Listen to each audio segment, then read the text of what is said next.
And Chair Fleury, you are live. You may call the meeting to order. Good morning. Good morning, everyone. I'm pleased to welcome you all to our meeting today. Thank the Regents for your continued time commitment, including that today, as well as all those on the management team, staff, and others who are joining us across our various social media platforms. Not sure we're winning the click war, but we're winning the accessibility battle under the circumstances of the pandemic, and that's what really matters. So let me call the meeting to order and to begin with a roll call. Thank you, Chair Fleury. With your permission, I'll call the roll. Chair Fleury. Here. Chair Regent Harris. Here. Regent Balducci. Here. Regent Budd. Here. Regent Cohen. Here. Regent Greg Kemp. Here. Regent Howery. Here. Regent Jimenez. Your absence is noted. Regent Ryan. Here. Regent Santiago. Here. Regent Wright. Here. Student Regent Redpath. Here. Student Regent Oglesby. Your absence is noted. Professor Blitz. Here. Professor Sasanker. Here. Commissioner Westby. Here. Commissioner Gifford. Your absence is noted. Commissioner Lehman. Your absence is noted. Commissioner Russell Tucker. Your absence is noted. Chair Fleury, you have a quorum. Thank you. I'd like to have a motion to adopt the agenda, please. So moved. Thank you. I think I can call that a first and a second by Balducci and Cohen. Let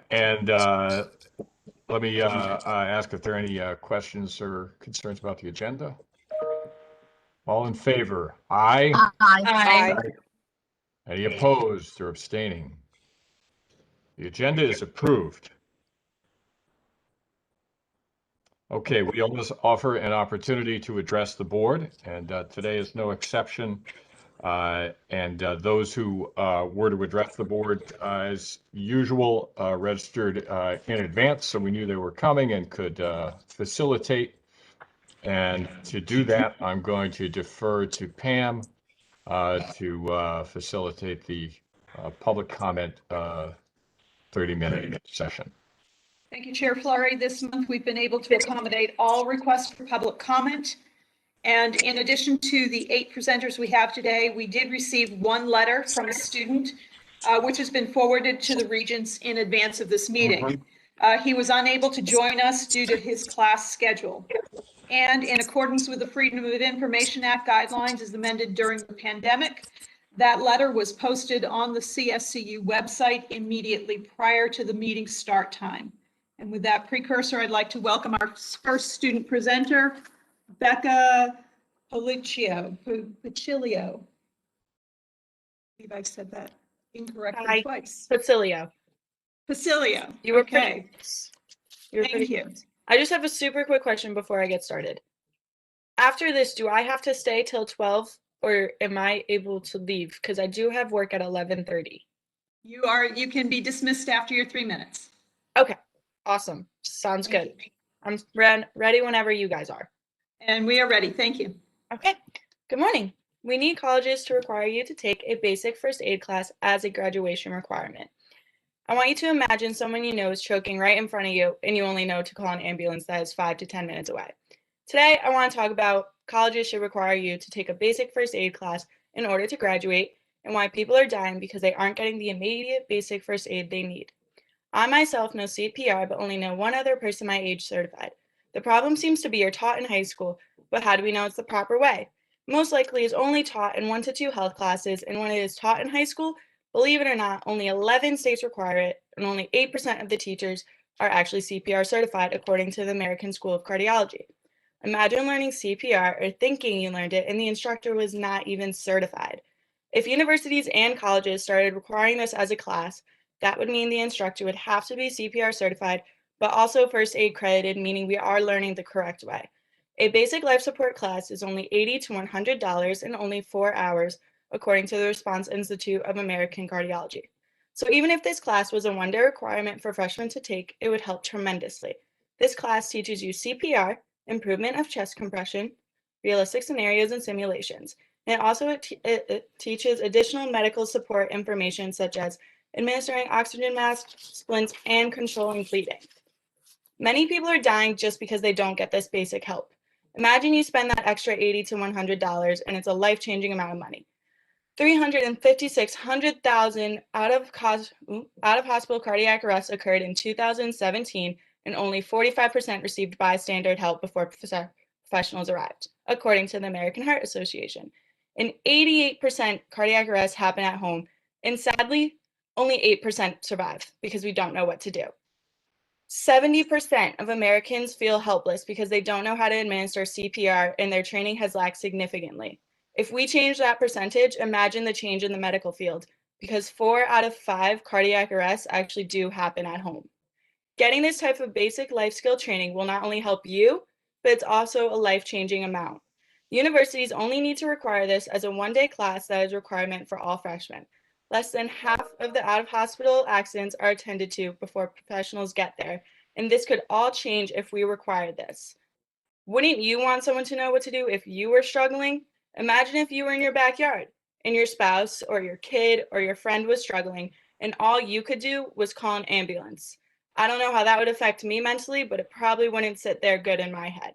So I will end with this. If we could change that, imagine how it would feel knowing that we helped someone that was struggling in our backyard and they were bleeding out in pain and we just weren't a bystander to them in pain and we had that requirement. Thank you. Thank you, Becca. And our next presenter is a Southern student, Rakeem Grant.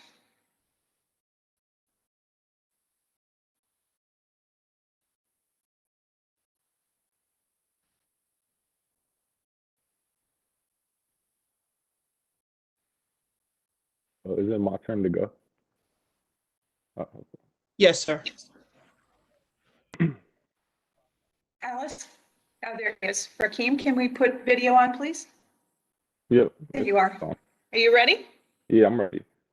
I'm Okay, your Rakim 3 Grant. minutes can begin. Okay. I'm Rakim Grant. I'm a student at SCSU, one of the CSUs, and I'm here today because I'm deeply concerned that many of the cutbacks proposed by the board will threaten the quality of my education. I don't have a ton of time, so I won't bore the story of how Southern changed my life, but what I will tell you is that being here at this school, the single most important thing that's contributed to my success is being able to get to know my professors. Every job I've gotten, opportunity that I've had, and the reason I'm up here right now is because I've gotten to know some great professors. These proposals hit home for me because if they pass, it'll be harder to make those connections. With the professors teaching more classes than they already are, classes with no limit on their size, mind you, the faculty will have less time for us and we'll have less access to them. But the faculty won't just have less time for us, they'll have less to teach. With restricted access to research funds, our professors will be less up to date in their field, and we students will have fewer opportunities to engage in research. What may be seen as even more concerning is that some of these proposals weaken protections that allow professors to teach what they want. If this passes, in the near future, we can curriculums influenced by political appointees instead of educators. Many of us students have already had the experience of going to overcrowded and curriculum-restricted schools. Many of us graduated high school and came to a CSU to escape that. If these proposals pass, it seems that we have just came to the wrong place. I could go on, but I know my time's limited. Before you cut us out of the decision-making process entirely, as it seems some of these proposals seek to do, I just urge you to come speak with some of us. If you do, you may begin to understand the overwhelmingly negative effects that these proposals will have on our faculty, our students, and our state as a whole. And I know times are tough and we're trying to save money, but our dollars are really worth more than our degrees. Thank you, Rakeem. Our next presenter is Dr. Audra King, Assistant Chair Philosophy and Coordinator of Social Justice at the Minor at Central. Hello, thank you for letting me speak today. Hopefully I won't take up too much of your time. Higher education in Connecticut and across the country is facing a crisis, one whose roots lie in the systematic divestment of funding from institutions of higher ed, increasing reliance on austerity measures to address funding shortfalls, and the siphoning of funds away from supporting students and faculty and toward top-heavy, inefficient administrative systems. No one is more harmed by these policies than low-income communities and communities of color, who are looking to the CSU institutions and community colleges as a means by which to build better lives for themselves and their families, and who hope to do so without incurring mountains of student debt. At a time when students and communities of color are demanding change in the name of racial justice, all the while being targeted and killed by an unjust criminal justice system and systematically disadvantaged by unjust social and economic systems, you are faced with a critical choice. You can stand behind your current contract proposal, which will further erode access to affordable, high-quality education, reinforcing the very inequalities and injustices that these communities are struggling to change. Or you can take a different path, one that is guided by and responsive to the needs and interests of these communities and to the causes of social racial justice, and a decision that would actually reflect good educational practice. History provides us with ready examples of empty and unfulfilled promises, where those in positions of power proclaim their commitment to the needs and interests of vulnerable communities, only to make policy decisions that directly undermine them. This is a reality that communities of color have been forced to bear throughout this country's history, a history of unjust policies and unfulfilled promises. Will we perpetuate this trend? Will the board perpetuate this trend? This board has frequently claimed to value education and to care about the CSU students and faculty. Yet your contract proposals tell a different story. One cannot provide a high-quality, affordable education to underserved communities by slashing fundings to student services, nor can such an education be provided by faculty who are overburdened and under-supported, who have little time for research or even less time to mentor students, who are unable to develop a quality and up-to-date curriculum. Faculty whose jobs would be increasingly precarious without the protections of academic freedom and the accountability of shared governance. This is not good education policy in general, and it's worse when considering the needs of our most vulnerable communities. The decisions you make in your private meetings and in the negotiating room have real impact on real people with real dreams and real needs. And these decisions also demonstrate where your priorities lie. Priorities that pay zero attention to the calls for equity and racial justice that are being shouted in the streets of Connecticut and across the country. A fact that I find not surprising, however, given the unwillingness that the board has shown to listen to or collaborate with faculty and students about decisions that fundamentally shape their lives and those of future generations, accepting the little time of 24 minutes that you allot us during your monthly meetings. And speaking of which, Can you wrap up, please? Thank you. Speaking of which, my time is up. Thank you. Thank you, Audra. Thank you. Our next presenter is Matt Seisel, Professor and Applied Linguistics Director at Central. Good morning. Good morning to the BOR and to members of the public. I am grateful for the opportunity to speak at the open part of this meeting today. My name is Dr. Matt Seisel, as was just mentioned. I'm a professor of linguistics at CCSU who specializes in linguistic diversity and language education policy. Today, I would like to recommend a recent, well-written, and meticulously researched book to you all.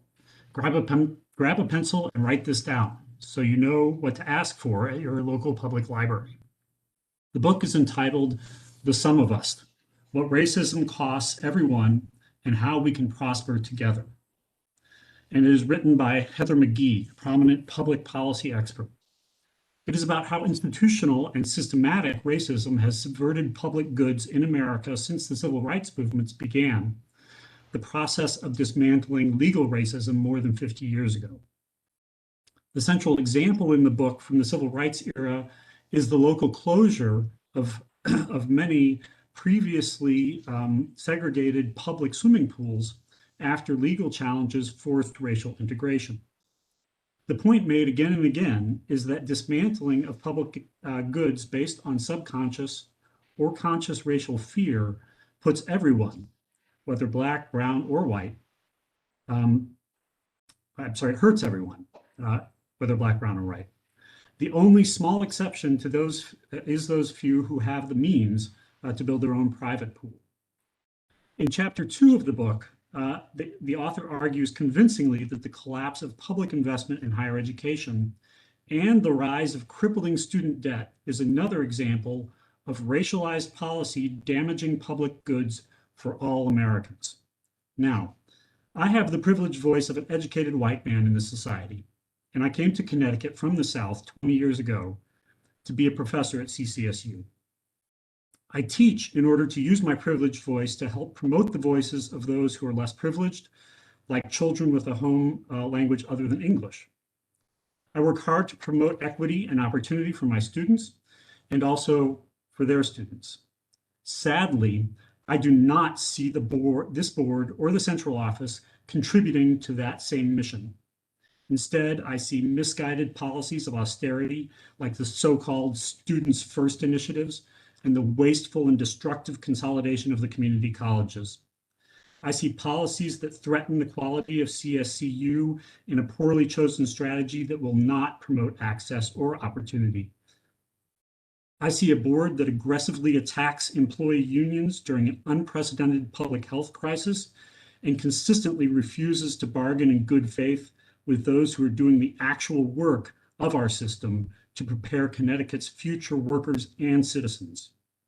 Your policies are not explicitly racist, but they reflect and reinforce the racialized politics that undermine public goods in our society. And can you wrap up, please? In closing, read the book, The Sum of Us by Heather McBee, and stop draining the swimming pool of public higher education in Connecticut. Thank you. Thank you. Our next presenter is Katie Wiss. I believe I said that right. Department of Communications and Media Arts at Western.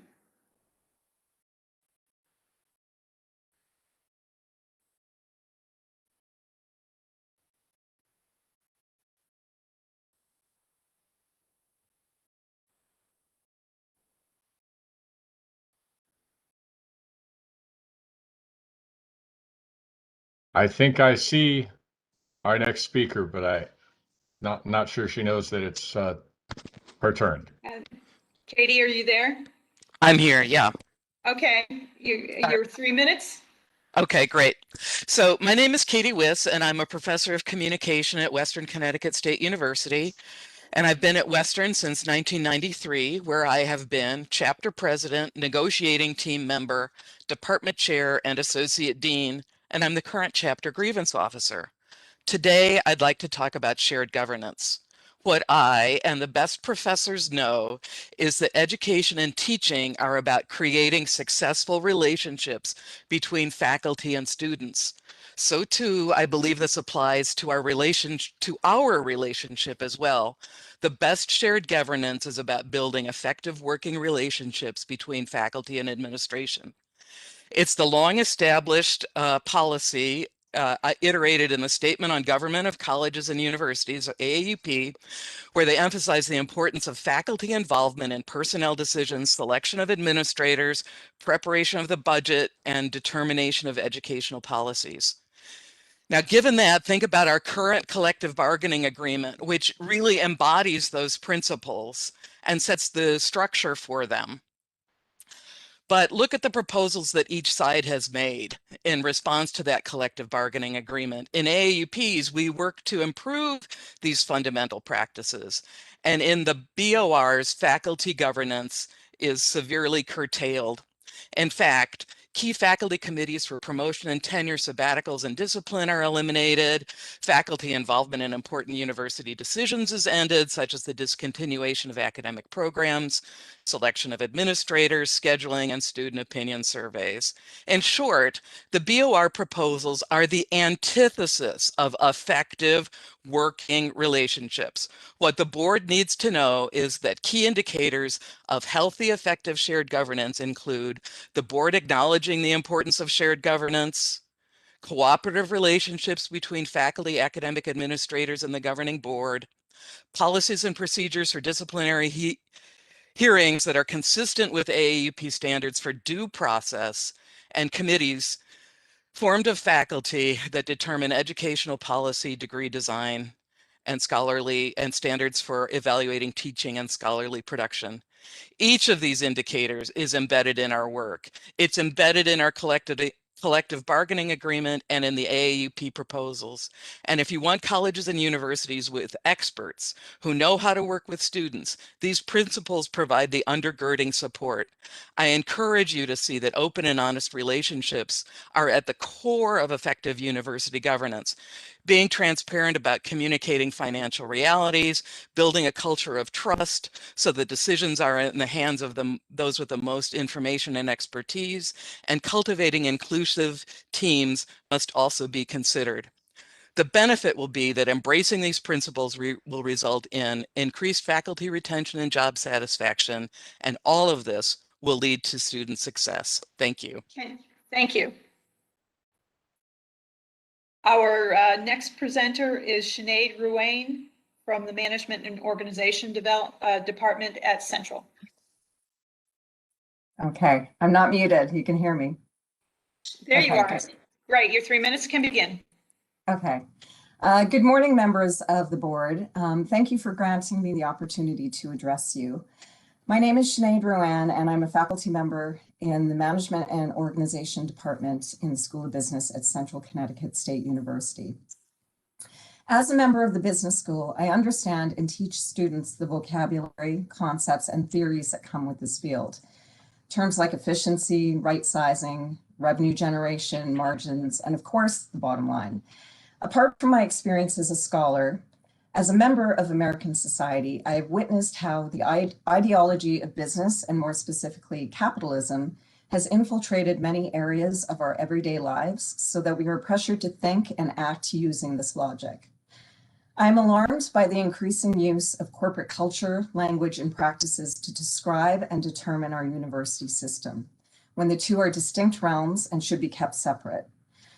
When teaching students in my Management 345 Organizational Analysis and Change Management course, we will compare different types of organizations to understand and distinguish between aspects of managing them, like structure, control, leadership, decision-making, etc. A public university is not a corporation. Corporations are not democratic. Public universities are structured on the principle of shared governance, where the decision-making power regarding academic issues is distributed among members of the organization with the knowledge to do so. In business terms, faculty are the frontline workers, but unlike most service firms, faculty are highly trained and qualified professionals whose expertise and membership in their respective academic communities allow universities to earn and maintain accreditations and other recognitions of quality.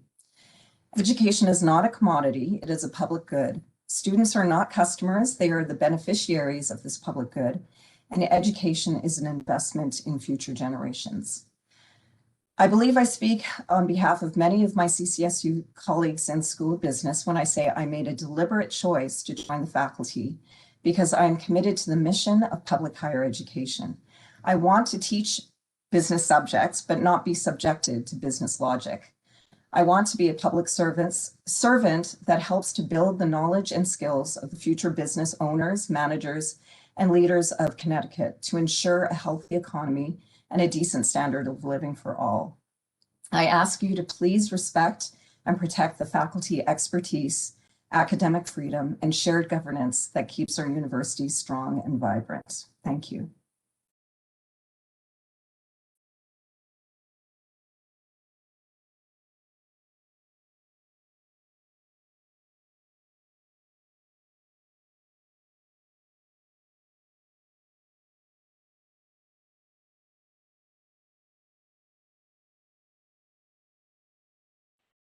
Seth Freeman from Department Chair of Business and Technology at Capital Community College. Are you there, Seth?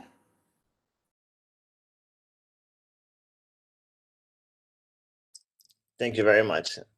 Thank you. You may start. Thank you. Members of the Board of Regents, my name is Seth Freeman. I'm a professor at Capital Community College. I appreciate the opportunity to address you today. On behalf of my colleagues at Capital and on behalf of the community college faculty and staff across our state, I'm here to again provide a blunt critique of the continued failures of this board. As our students have gotten browner and blacker over the past 3 decades, this board has overseen the divestment in our community colleges by the state of Connecticut. Now this board is overseeing the destruction of our 12 unique, functional, rich community colleges to build a massive, bureaucratic, one-size-fits-all master college.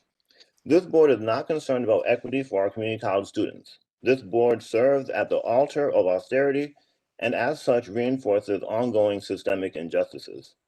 4 years ago, this board drank the austerity Kool-Aid and vomited up students first. The community college faculty and staff have been suffering from the mess and stench ever since. The community college faculty and staff are weary and demoralized from the barrage of attacks on our colleges. We are also tired of hearing the lies peddled by this board. Last month, Chairman Flory demonstrated a remarkable ignorance about the curriculum development process for the one college. Chairman Flory stated, quote, "Curriculum decisions are still in the hands of faculty. Curriculum decisions are still in the hands of faculty." No, Chairman Flory, curriculum decisions are not in the hands of community college faculty.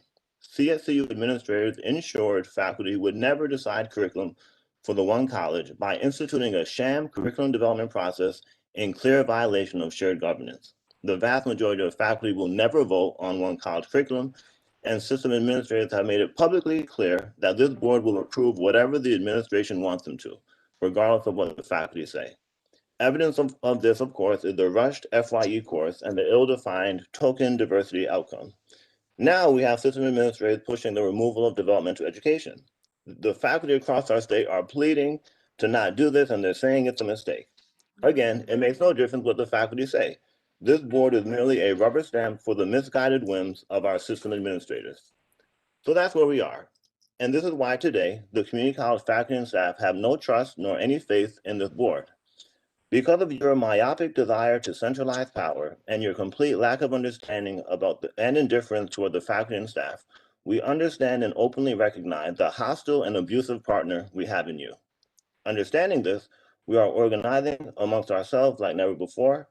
We are relying on each other, and we are building each other up and supporting each other in better ways. We seek and are happy to find a partner in this board when you stop lying and stop serving yourselves and your structures first, rather than our colleges and our students. Thank you. Thank you, Seth. Our final presenter is Tony Rosso, English professor at Southern. Hello, everyone. I guess I'm on. Yes, you are. You may begin. Thank you. Hi, everyone. I'm Tony Rosso, English Department, Southern Connecticut State University. This is kind of my farewell speech because I'm retiring in June. So appreciate the opportunity to address you today. The theme of my swan song, if I can have one, is recognition. And let me first recognize you guys. I've been kind of studying the backgrounds and stuff of the board, and you're an impressive group of people. You have a lot of achievements and you're all very successful. You all know what you've done, but I just wanted to recognize that, and also to recognize the very difficult situation we are all in with the fiscal side of the house. I want to make 2 points in relation to this situation. The first is about students, and the second is about the contract negotiation. Students first. I've taught about 5,000 students in my lifetime at Southern, going back to 1987, about 100 and 150 a year. And despite all the preparation and the intense energy it takes in a classroom these days to get their attention, because there's all kind of claims on their attention that we have to deal with every day in a class, a lot of the real mentoring and nurturing goes on during office hours. And we spend a lot of time with our students at Southern, especially in the English department. And also just grading 4 to 5 papers a semester. You get to know these kids. You get inside their heads, you learn how they think, what they feel, and what they're up against, because they share a lot with us. We are in the trenches with them. So I just wanted you to recognize that as far as students first go, we are right there in the trenches with the students, trying to not just teach them or to think critically or to empathize with people, but also to open their minds, which of course is our job. But I'm not just preparing them for a job. I'm trying to really reach them as people. And that's how they come to you in the office hours. I'm not saying we don't want them to get work. I'm just saying that a lot of our students come from blue collar backgrounds, lower middle class backgrounds, not particularly, quote, successful upper class background.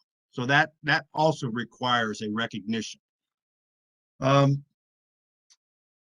guess I want to emphasize also in terms of contract negotiations, making this shift now, that primary role of faculty, I don't see that in a lot of your publication or in your mission statement. I think faculty have been Professor working Russo, around for- I'm sorry, you need to wrap up, sir. It's after Okay. 3 minutes is up. Let me just say that faculty recognition at the table with you is crucial. I've been part of the union for all these decades. We gave back to Governor O'Neill in '91. We gave back millions to Roland twice. We gave back millions to Governor O'Neill, and now we're being asked to give back again. Just recognize the value of the work we do, and I think that's basically the theme I want to give you today. Actually, I go all the way back to '91 when I know Mr. Balducci did his coup with Irv Stolberg, and he's been in a position of power since then. So let me recognize you. I think we go way back to these early days, facing these problems over and over again. So that's my spiel today. Thank you for the time. Thank you, Professor Russo, and congratulations on your retirement. Chair Thank you. Fleury, that concludes our public comment section of today's meeting. Thank you. Now I'd like to thank the regents for your attention to our public comments. Thank those who took the time to comment. And now turn to Interim President Gates for her remarks and update.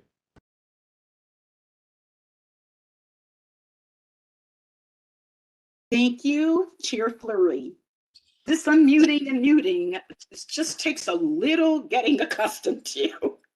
So everyone, as I mentioned last month, the universities and colleges are making plans to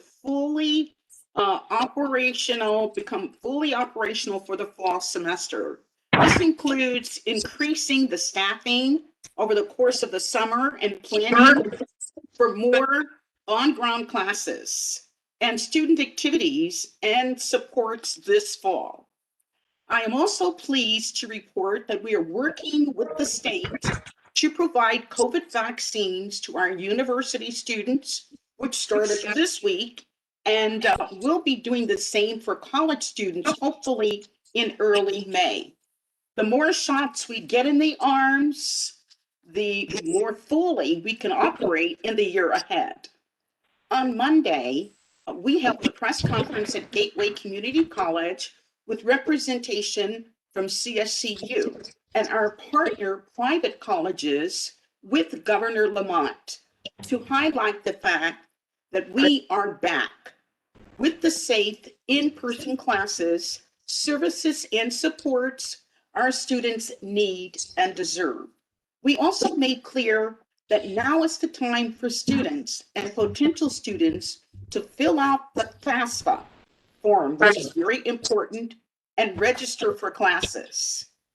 With respect next to the next topic here, to federal funding and the state budget, which I know has all of our attention, we have fully expended the CARES Act money, HERF 1, with a drawdown last week of lost revenue from fall 2020 in the community colleges. We will do a second drawdown for lost spring revenue over the summer as well, which will largely exhaust the HERF 2 institutional funds, leaving the third round of institutional funds available for a combination of lost revenue replacement and new initiatives to help our students. Just yesterday, most of you are aware, the Appropriations Committee budget was passed, providing additional resources to CSCU. I'd like at this point to ask CFO Ben Barnes to provide a quick overview of those changes from the governor's budget and to speak to the process underway with the college and university leadership to prioritize the use of the HERF 3 funding. Ben. Thank you, Dr. Gates. So on the first subject I'm going to talk about is the action by the Appropriations Committee on the state budget yesterday. There are a couple of things that I think are pertinent to our priorities. In general, the Appropriations Committee, I think, treated us better than the governor. I mean, it's a better budget package than the original package from the governor, which we had hoped would be the case. And we look forward to seeing the process play out, obviously. A couple of items that are of particular note. One is PACT. The budget included 14 million in fiscal 22 and 15 million in fiscal 23 to cover the cost of the PACT program for the upcoming biennium. Those funds were made available from current year surplus funds in the proposal from the Appropriations Committee. So this is good news because those are the amounts that we believe are necessary to fund the PACT program fully over the coming 2 years.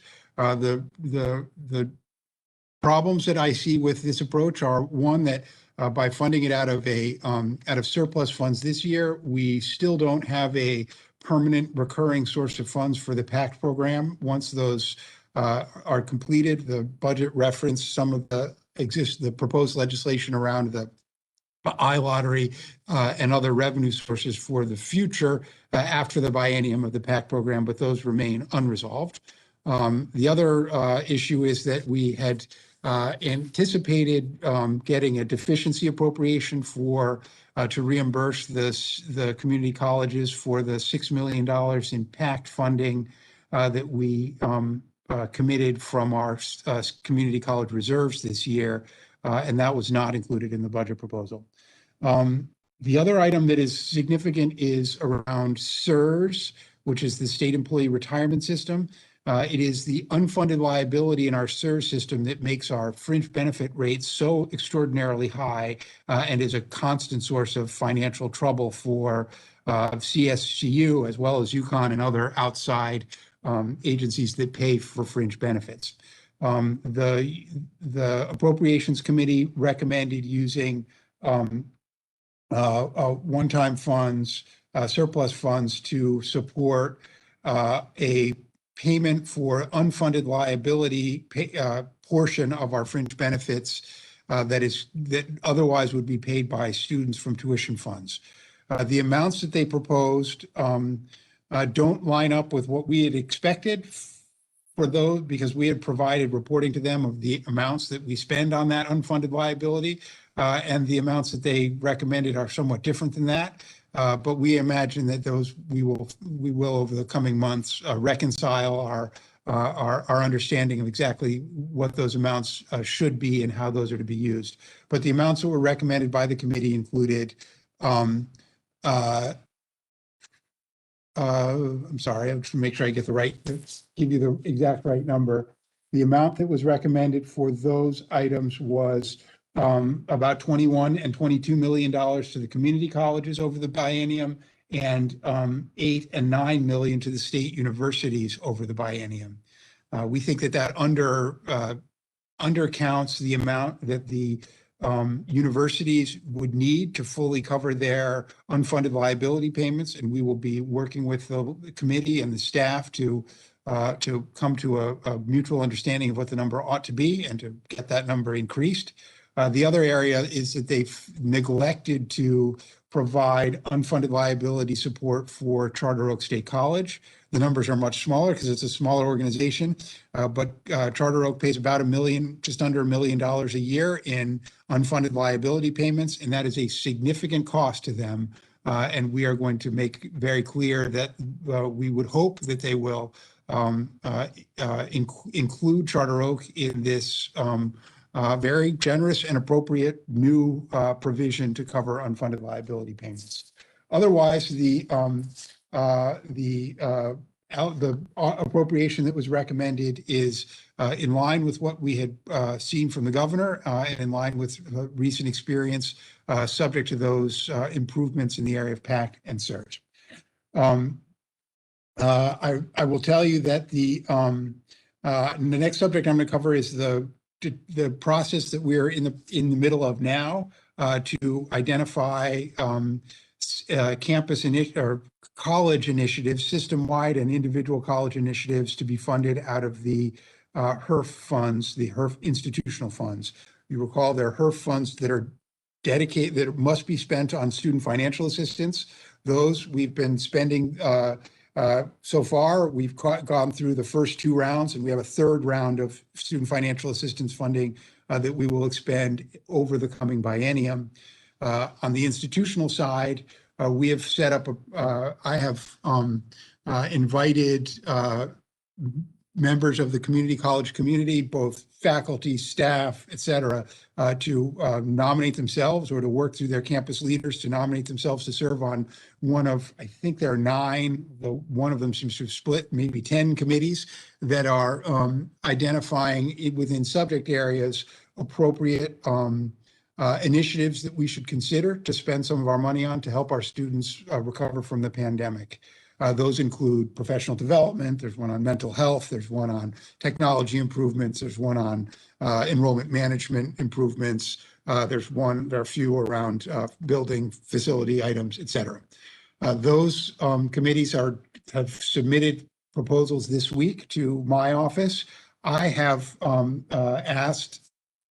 I've convened the 3 regional presidents as well as the president of Connecticut State Community College to work with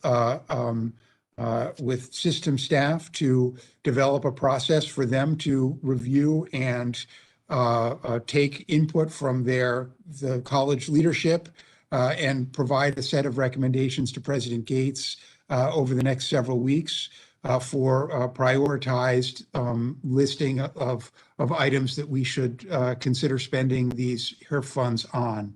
The one caveat that I would mention is that I will be recommending to Dr. Gates that some of the funds that are earmarked for institutional funds be held back and held in abeyance to be used for replacement of lost revenue in fiscal 22 and fiscal 23 in the event that we are not able to recover our enrollment back to pre-pandemic levels as quickly as any of us would like. So other than holding money aside for that, and there are a couple of other very specific provisions in the law that we must account for. Other than those items, there is a pretty wide range of options that the regional presidents are looking through. I will tell you just from a quick scan of the proposals that have come forward so far, a few are still trickling in. There are a great variety of initiatives proposed. There's some fantastic ideas that will be extremely beneficial to our students and our faculty and our institutions. And I look forward to having a prioritized list of those so that Dr. Gates can trigger action to implement the highest priority of those initiatives. And that's the rest of my report. So I'll turn it back over to Dr. Gates. Thank you, Ben. We will continue to advocate for this funding and work alongside legislators and the governor on key pieces of legislation, including the early admit proposal for the universities, sexual misconduct, mental health supports for our students. My next topic I'd like to just speak briefly on is bargaining. We've been talking with legislative leaders and the governor's office on the status of our bargaining process. We appreciate the opportunity to share our goals in this round of bargaining and to assure them of our shared goal to reach a workable contract that supports our institutions, employees, and most importantly, our students. The next topic here, which I thoroughly enjoy sharing with you, program highlights. I'm an academic, don't forget.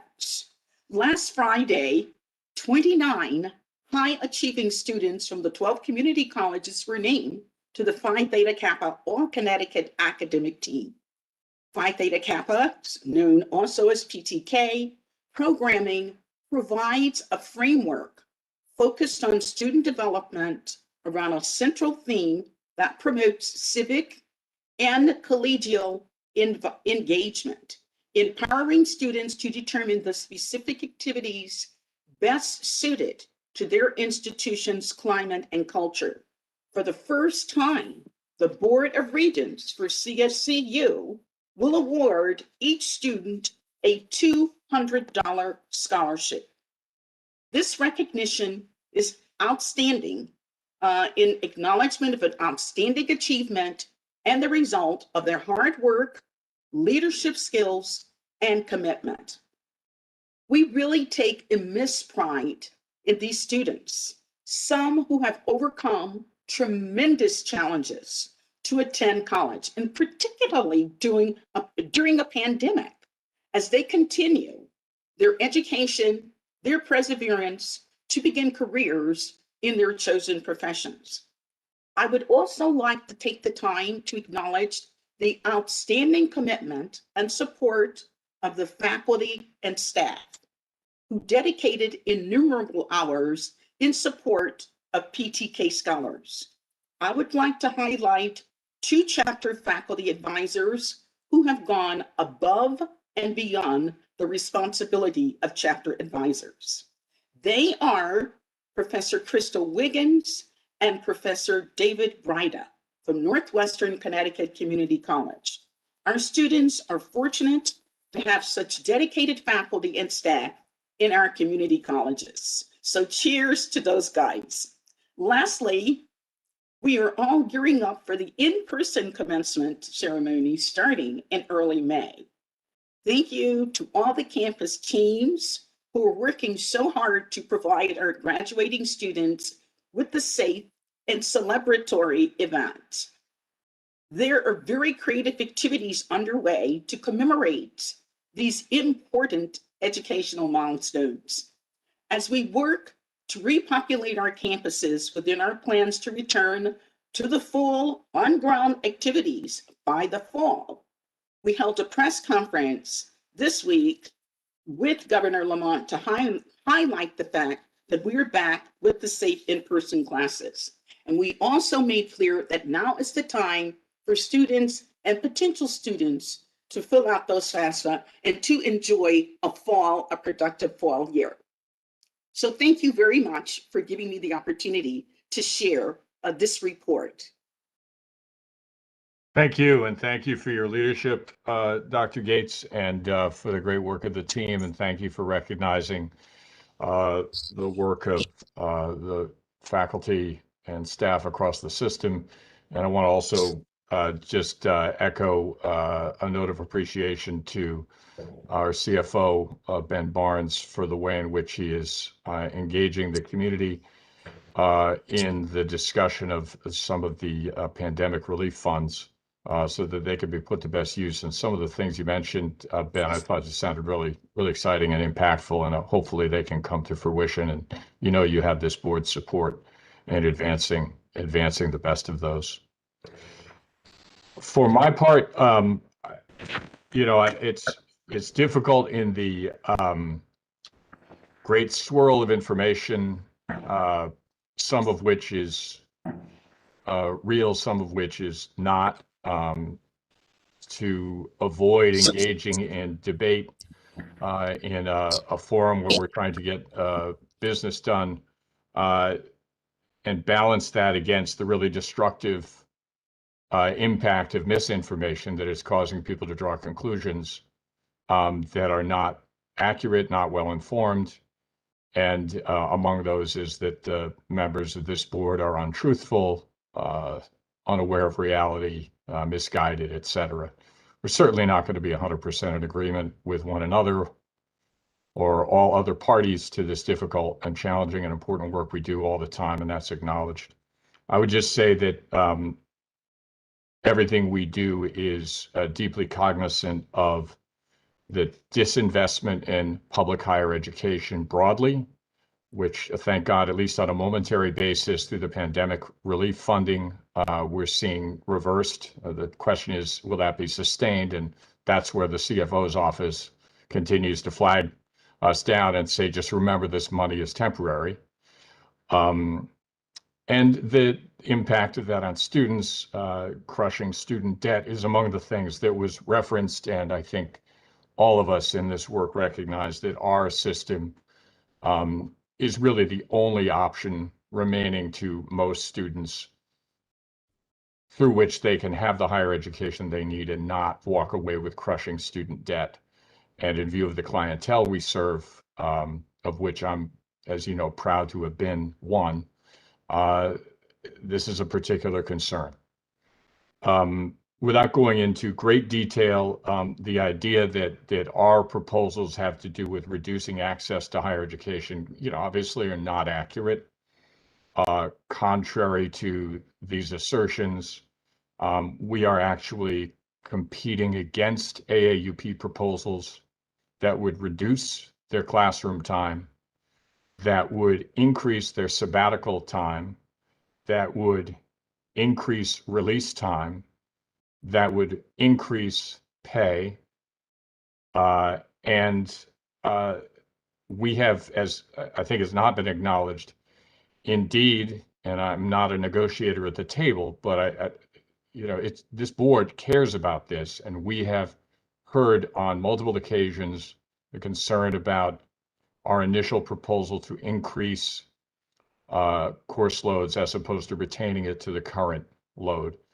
And it may not be widely known that we pulled that proposal from the table. So now the two proposals with regard to that are to retain the current course load or the AAUP proposal to reduce it. So let's just be 100% clear about what we're talking about in terms of access to higher education. The overhead expense, the administrative cost of public higher education is a critical challenge.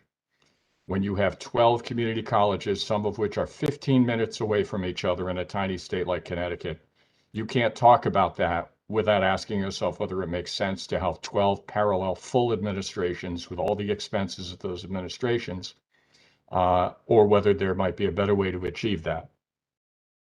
When you talk about student services, for those students who need it most, you can't fail to recognize that our advisor to student ratio now is 1 advisor per 750 students in the community colleges. Our plan will reduce that to 250, still a lot, but a significant measure of improvement and increase in time between advising and students who need advising, while in our world, retaining the amount of classroom time that our best faculty are spending. We are negotiating in good faith at the bargaining table. There are 30 members of the AAUP on the bargaining team. 30 members of the AAUP are on the bargaining team. They have before them some proposals that I've referenced broadly today, to which there has been no response. There should be. This conversation should continue. I suspect it will continue. We wish it to continue. And that is the road forward. And we can take the invective, but it's not constructive. And we need to move towards a conversation that gets us somewhere better. I want to update you on the CSCU system president search. Let me first thank members of this board and members of the college and university community and the system office and people outside the system who've been part of the process through the search advisory committee, which is quite large and has been heavily involved, to report that there once again actually is quite strong alignment between the perspectives of the search advisory committee and the board search committee. We had targeted April 1st as the timeline for the selection of a final candidate. I want to assure everyone that the only thing that's prevented us from reaching that is a good process and, basically the continued extension of time under the circumstances we have and making sure we get this right. But we're on a very good path, and I look forward in the near future to our being in a position to announce a candidate finalist for this role and to begin a negotiation and to have this board make that official selection in the coming 30 days or so. So thanks again to those involved with that. I think, you know, we're all looking forward to getting that settled. Probably none more than Dr. Gates, who served ably interim, but always was very clear that hers was an interim role, not for too very long. So thank you again, Dr. Gates. May I ask for a motion to approve the minutes? So moved. Thank you. And a second? Second. Any comments or changes to the minutes? All in favor on the minutes? Aye. Aye. Aye. Any opposed or abstaining? The minutes are approved. Consent agenda, may I have a motion and a second on the consent agenda? So moved. Second. Recognizing there's always a lot on the consent agenda, I do want to give the opportunity for any questions or comments, just to remind you that should there be, the protocol is that we move that item out of consent, move it to the relevant committee for discussion. Any comments or questions about the consent agenda? All in favor? Aye. Aye. Any opposed? Aye. The consent agenda is approved. Standing committee reports, academic and student affairs. Regent Harris. Yes, I had, although there was a long consent agenda for academic and student affairs, I have a brief report. There's one action item, and it's on page 113 of your agenda book. It deals with the accreditation of a theater program at Capital Community College. The reason this was separated is the committee wanted to see the program again in 7 semesters. The theater program is new. It is an exciting program. It utilizes the community, the theater in the community, but it has had a difficult time with enrollment, particularly in the era of the pandemic. As we know, theaters have not been open the way they should be, and therefore students haven't been enrolling in the theater program.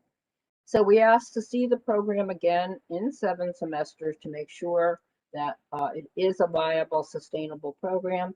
We had to have the language rewritten to address the fact that in 7 semesters, there will be 1 college, and therefore the language here allows for that.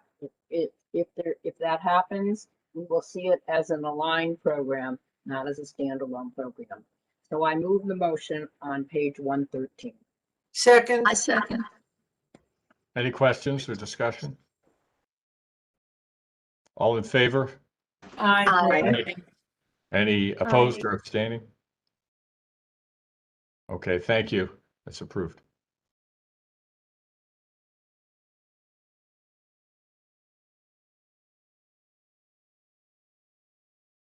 Regent Harris, I just need to inform you that you're muted. That's the wrong button. I muted myself again.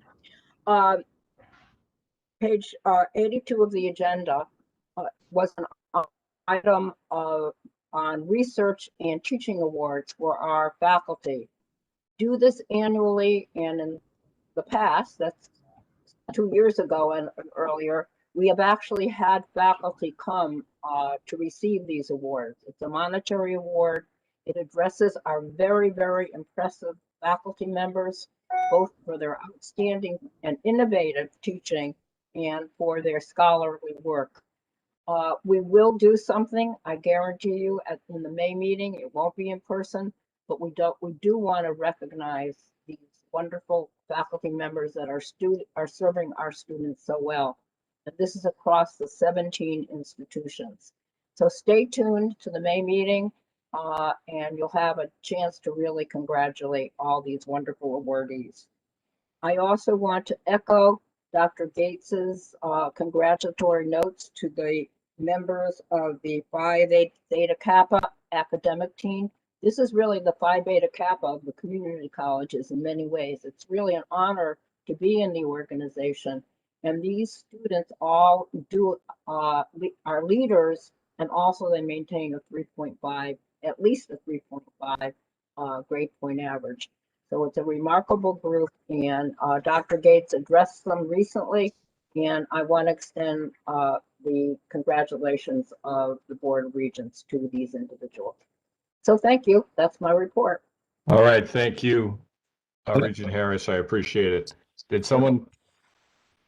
Yes, I have a question. It's related to academics, but it's more follow-up to President Gates' presentation. It's a question, I guess it's more directed to her. It would have been directed to Commissioner Gifford had she been here present. And it's a question of mandatory vaccination of students, faculty, and staff for the return to classes in the fall. Obviously, that's something in the back of our minds. We know that other universities in the state are requiring that. Yale, for example, public universities elsewhere in the country, Rutgers, for example, are also requiring that. I need not spend time on the possibility of a fourth surge over the summer. And also the other problem, which is that many of us who have now been vaccinated twice and have gone past our 2-week waiting period, there is some indication from Pfizer that a booster will be needed after 6 months. And that's something that's going to be presented to us in the fall, I expect.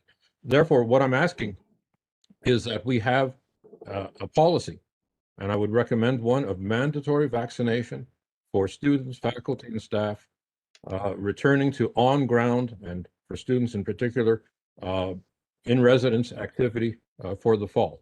Now, obviously, that's a complicated question, and we know that there is a group in the state which is advocating for personal choice based on political or religious considerations. And certainly we all understand the need for a medical excuse from mandatory vaccination. But I would like to see either the matter referred to a standing committee of the board for a policy to be presented, at least a discussion of the alternative policies, their strengths and weaknesses, if not one that we would actually want to implement for the next board meeting, which will be in the month of May. And that gives us plenty of time in terms of preparation for the fall. Or if it's not appropriate, if there isn't a standing committee that should be looking at that, to create an ad hoc committee at this time. Thank you, Dr. Bliss, for the question. At this time, we acknowledge the CDC, DPH guidelines. We know the state is looking at it, but CSCU has no specific policy or response at this point for mandated vaccinations. For additional information, I would refer to later, perhaps the legal counsel, Ernestine Weaver, who can be in more detail. I recognize what's going on with Rutgers and the private institutions, but I also would say that public institutions are held to different standards, as you know. So at this point, I wish I could give you a more precise response, but I, like you, am waiting for additional information and recommendation on the mandated vaccinations. Well, that's precisely why I'm asking that this be referred to either a standing committee or the creation of an ad hoc committee. So your request definitely will be taken under consideration. And I will refer to legal counsel and others to ensure that we move forward some kind of advisement on mandated vaccinations.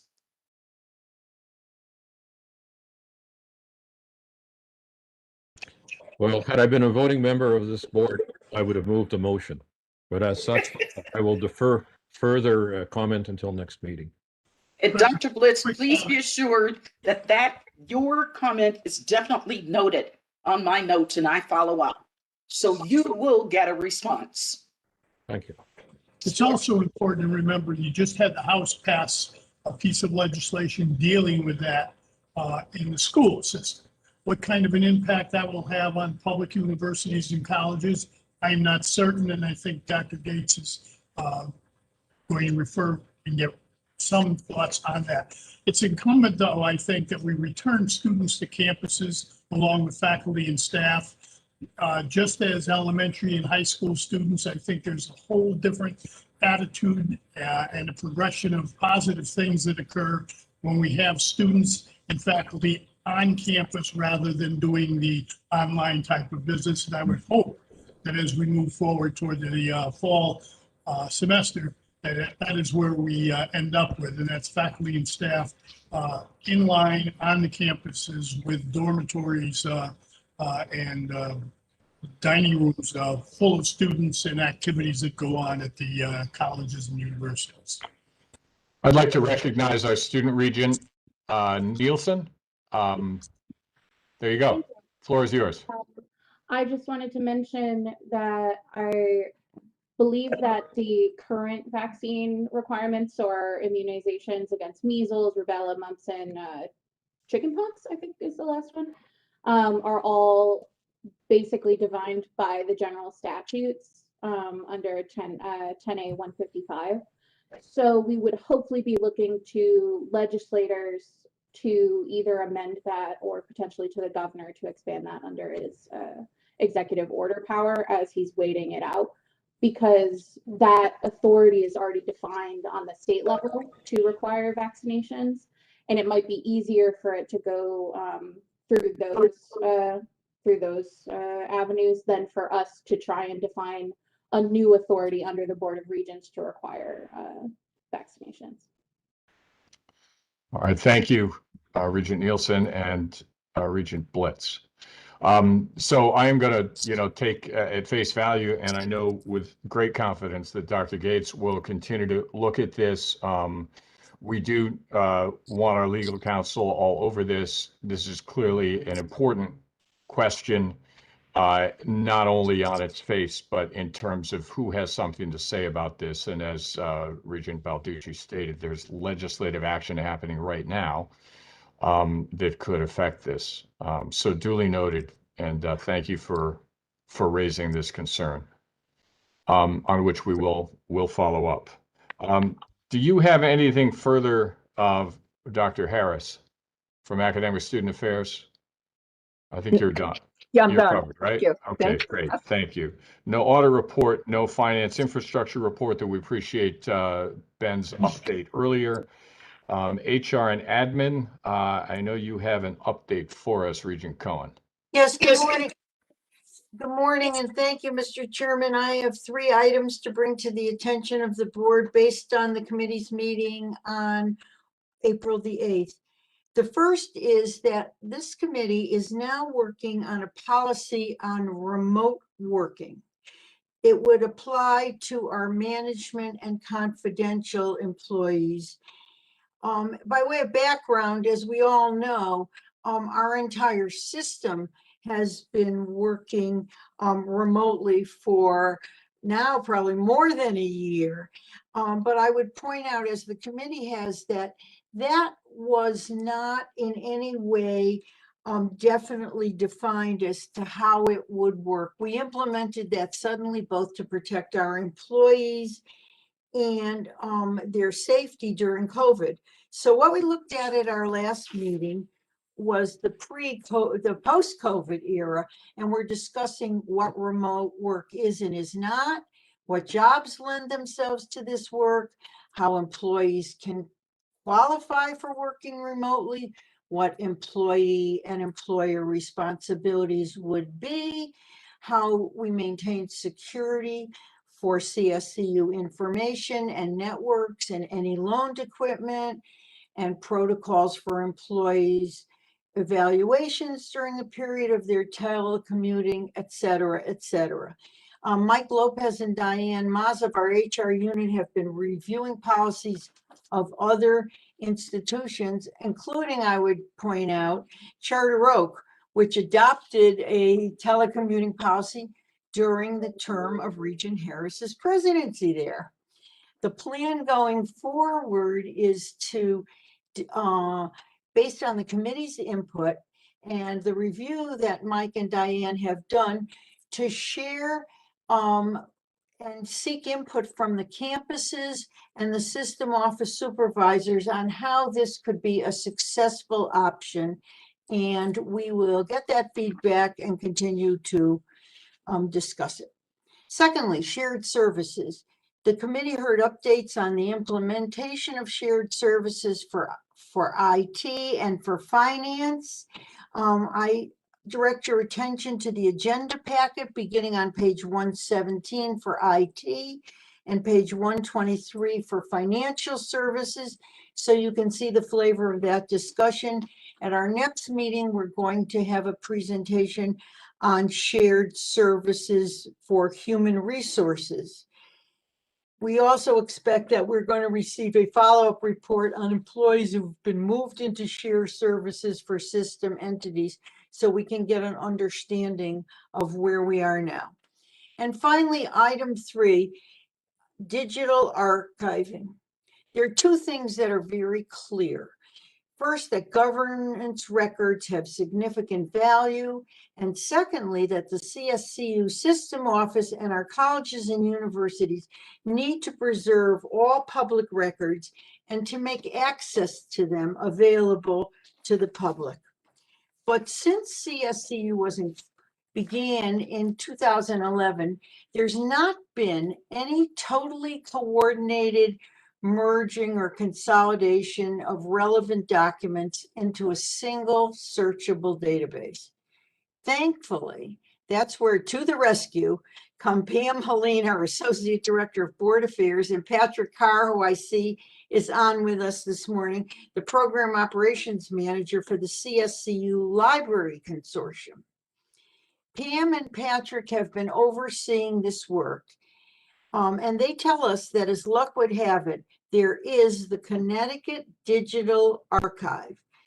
This is administered by the University of Connecticut Library, and it serves the entire state by providing educational and cultural institutions with an online repository of more than 2.5 million digital resources.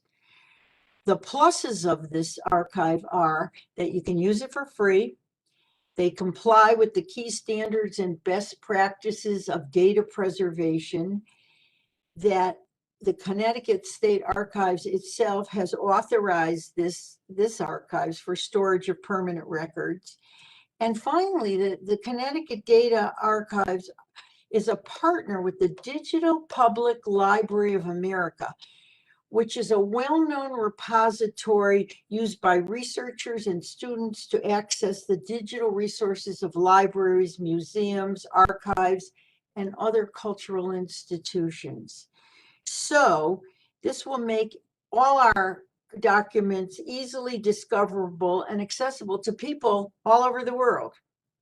And finally, another bonus of this project is the involvement of students from Southern Connecticut State University, their master's degree program in information and library science. We're grateful to Dr. Brian Riel, who is looking as we speak for interns to recruit for one or more unpaid internships this summer to begin execution of this project. We're going to establish a formal relationship with the Connecticut Data Archives, and there will be free training to assist in organizing and creating searchable and sorting protocols for our information. It's very exciting that we will finally be able to have everything in one place, and people will be able to find what they're looking for. So I thank Pam and Dr. Carr especially, and that, Mr. Chairman, is my report. Thank you. Much appreciated. We appreciate the good work and the report. So time is moving quickly. I have no items to report from the executive committee. We're going to enter an executive session. Before I call for a motion to move to exec session, I just need to state again for the record that the board will move to the session for the purposes of discussing the appointment, employment, performance, or evaluation of a public officer or employee and collective bargaining. These things are provided for as exec session items under statute.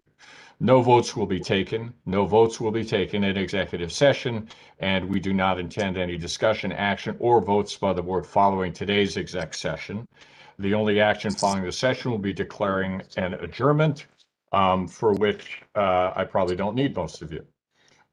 So therefore, let me now call for a motion to move to executive session for the purpose I've described above. So moved. Second. Thank you. Moved and seconded. All in favor? Aye. Any opposed or abstaining? Okay, the motion is approved and we'll move to executive session, and I'll defer to Pam on how to do that. And who will be joining you, sir? Well, just so happens I have a list. President Gates, of course, Dr. Pritchard, Ernestine Weaver. I see she's here. Yes. I think Andy is out today, so I guess he's excused. And Ben Barnes.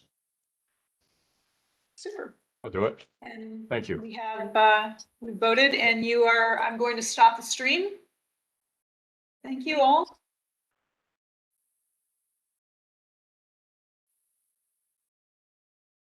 Matt, you are in just